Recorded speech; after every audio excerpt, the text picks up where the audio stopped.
Dude ಇದು ಕೀರ್ತಿ ಸ್ವರನ್ ಅವರು direct ಮಾಡಿರುವಂಥ ಚಿತ್ರ. ಇನ್ನು ಇದರ ಪ್ಲಾಟ್ ವಿಷಯಕ್ಕೆ ಬರೋದಾದ್ರೆ, ಇಲ್ಲಿ ನಮ್ಮ ಹೀರೋ ಹೀರೋಯಿನ್ ಮಾವ ಸೊಸೆ ಇಬ್ರು ಸೇರಿ ಒಂದು ಸ್ಟಾರ್ಟಪ್ನ ನಡೆಸ್ತಾ ಇರ್ತಾರೆ.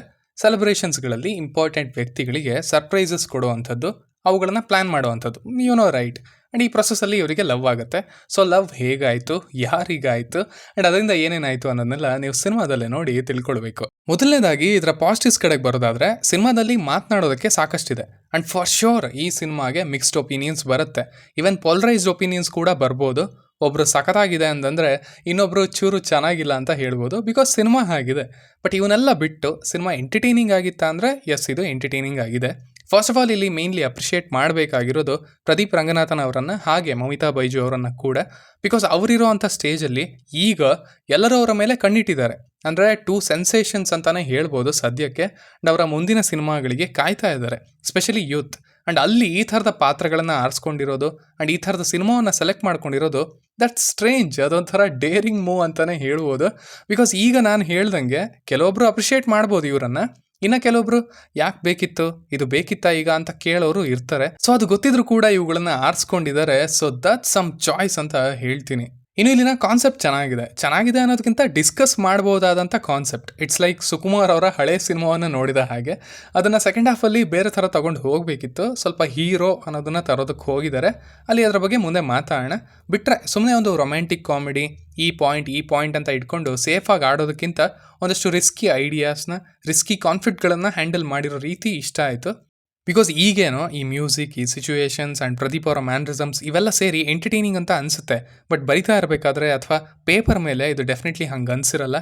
ತೀರಾ ಗುರು, ಇದು ವೆರಿ ಅನ್ರಿಯಲಿಸ್ಟಿಕ್, ಹಿಂಗಾಗತ್ತಾ ಆ್ಯಂಡ್ ಓವರ್ ಆಯ್ತಲ್ವಾ ಅನ್ನೋ ಫೀಲಿಂಗ್ ಬರುತ್ತೆ. ಬಟ್ ಅವಿಷ್ಟು ಫೀಲಿಂಗ್ ಇದ್ದರೂ ಕೂಡ ಇವರು ಸಿನಿಮಾವನ್ನು ತಗೊಂಡು ಹೋಗಿರೋ ರೀತಿ, ಆ ಮ್ಯೂಸಿಕ್, ಇಬ್ಬರ ಪರ್ಫಾರ್ಮೆನ್ಸ್ ಇವೆಲ್ಲ ಸೇರಿ ಇದನ್ನು 80% ಎಂಟರ್ಟೈನಿಂಗ್ ಆಗಿ ಮಾಡಿದವೆ ಅಂತ ಹೇಳ್ತೀನಿ. ಆಲ್ಸೋ ಡೈರೆಕ್ಟರ್ ಅವರು ಒಂದಷ್ಟು ಒಳ್ಳೆ ಮೂಮೆಂಟ್ಸ್ನ ಕೂಡ ಕ್ರಿಯೇಟ್ ಮಾಡಿದ್ದಾರೆ. ಅಂದರೆ ಪಾತ್ರ ಅವ್ರ ಸಿನಿಮಾ ತೀರಾ ಹಳ್ಳ ಹಿಡಿತಾ ಇದೆ ಅನ್ನೋ ಅಷ್ಟರಲ್ಲಿ ಒಂದು ಸಣ್ಣದಾಗಿ ಕಾಂಬ್ಯಾಕ್ನ ಕೊಡಿಸ್ತಾರೆ ಆ್ಯಂಡ್ ವಾಪಸ್ ಹೇಳ್ಕೊಂಡು ಬರ್ತಾರೆ ಅವುಗಳನ್ನು. ಅದು ಮೇ ಬಿ ಪ್ರದೀಪ್ ಅವರ ಇನ್ಪುಟ್ ಕೂಡ ಇರ್ಬೋದು. ಬಿಕಾಸ್ ಅವುಗಳಿಲ್ಲ ಅಂದಿದ್ರೆ ಸೆಕೆಂಡ್ ಹಾಫ್ಗೆ ಒಪಿನಿಯನ್ನೇ ಚೇಂಜ್ ಆಗಿರೋದು ಸಿನಿಮಾದು.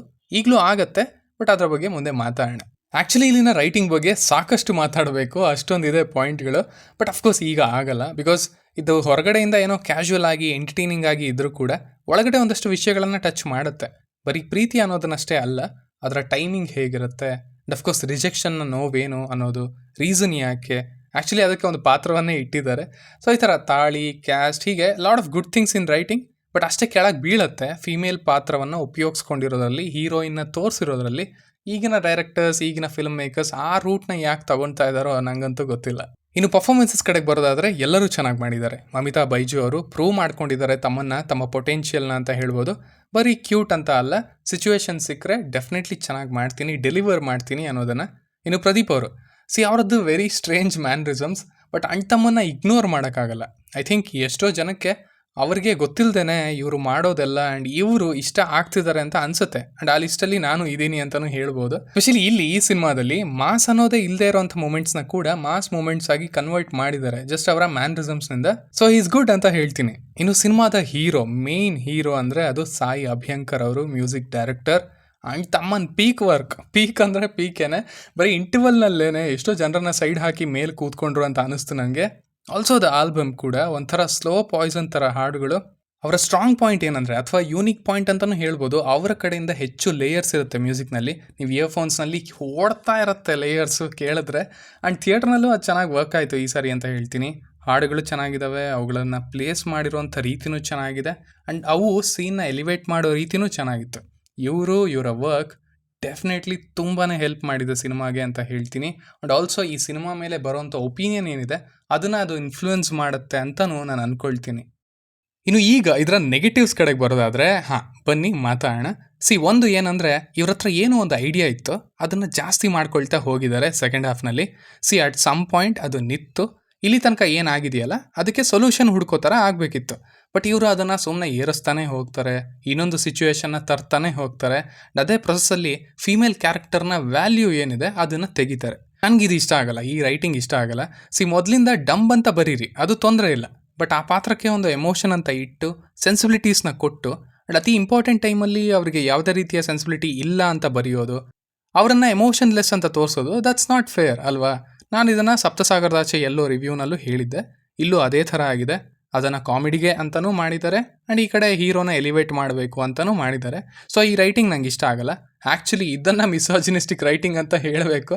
ಅಷ್ಟು ಡೀಪ್ ವರ್ಡ್ನ ಯೂಸ್ ಮಾಡೋಕ್ಕೆ ಹೋಗಲ್ಲ ಅಂದರೂ ಕೂಡ ಜಸ್ಟ್ ಬಿಕಾಸ್ ಹೀರೋನ ಎಲಿವೇಟ್ ಮಾಡಬೇಕು ಅಂತ ಒಂದು ಒಳ್ಳೆ ಫೀಮೇಲ್ ಪಾತ್ರವನ್ನು ಕೆಳಗೆ ಮಾಡಬಾರ್ದು. ಸೊ ಅದು ಆಗಿದೆ ಇಲ್ಲಿ. ಆಗಲೇ ಹೇಳಿದ ಹಾಗೆ ಅವ್ರಿಗೂ ಕೂಡ ಒಂದು ಸಣ್ಣ ಕಂಬ್ಯಾಕ್ ಅಂತ ಕೊಡ್ತಾರೆ, ಬಟ್ ಅದು ಸಾಕಾಗಲ್ಲ. ಸೊ ಆದ್ದರಿಂದ ಸೆಕೆಂಡ್ ಹಾಫಲ್ಲಿದ್ದ ರೈಟಿಂಗ್ ನನಗೆ ತೊಂದರೆ ಕೊಡ್ತು ಅಂತ ಹೇಳ್ತೀನಿ ಸಾಕಷ್ಟು ಕಡೆ. ಸೊ ಸಿಂಪಲ್ ಆಗಿ ಹೇಳೋದಾದರೆ it was a decent entertainer ಅಂತ ಹೇಳ್ತೀನಿ. ಸಿನಿಮಾ ಎಂಟರ್ಟೈನಿಂಗ್ ಆಗಿದೆ, ಡಿಫ್ರೆಂಟ್ ಆಗಿದೆ ಆ್ಯಂಡ್ ಡೇರಿಂಗ್ ಆಗಿ ಕೂಡ ಇದೆ ಡೆಫಿನೆಟ್ಲಿ. ಬಟ್ ಸೆಕೆಂಡ್ ಹಾಫಲ್ಲಿ ಇದ್ದಂಥ ರೈಟಿಂಗ್ ಮೆಸ್ಸಿ ಆಗಿತ್ತು ಆ್ಯಂಡ್ ಕ್ವಶನಬಲ್ ಆಗಿ ಕೂಡ ಇತ್ತು. ಅದನ್ನು ತುಂಬ ಸಿಂಪಲ್ ಆಗಿ ಇಟ್ಟಿದ್ರು ಸಾಕಾಗಿತ್ತು. ಇದು ಸಿನಿಮಾ ಬೆಟರ್ ಆಗಿರ್ತಿತ್ತು ಅಂತ ಅನ್ನಿಸ್ತು. ಸೊ ಇಷ್ಟು ನನ್ನ ರಿವ್ಯೂ ಆಗಿತ್ತು ಈ ಸಿನಿಮಾದ ಬಗ್ಗೆ. ಇನ್ನು ನೀವು ಆಲ್ರೆಡಿ ಈ ಸಿನಿಮಾವನ್ನು ನೋಡಿದರೆ ನಿಮಗೆ ಇದು ಹೇಗೆ ಅನ್ನಿಸ್ತು ಅನ್ನೋದನ್ನು ಖಂಡಿತ ಕೆಳಗಡೆ ತಿಳಿಸಿ. ಆ್ಯಸ್ ಯೂಶುವಲ್ ಮತ್ತೆ ಸಿಗೋಣ.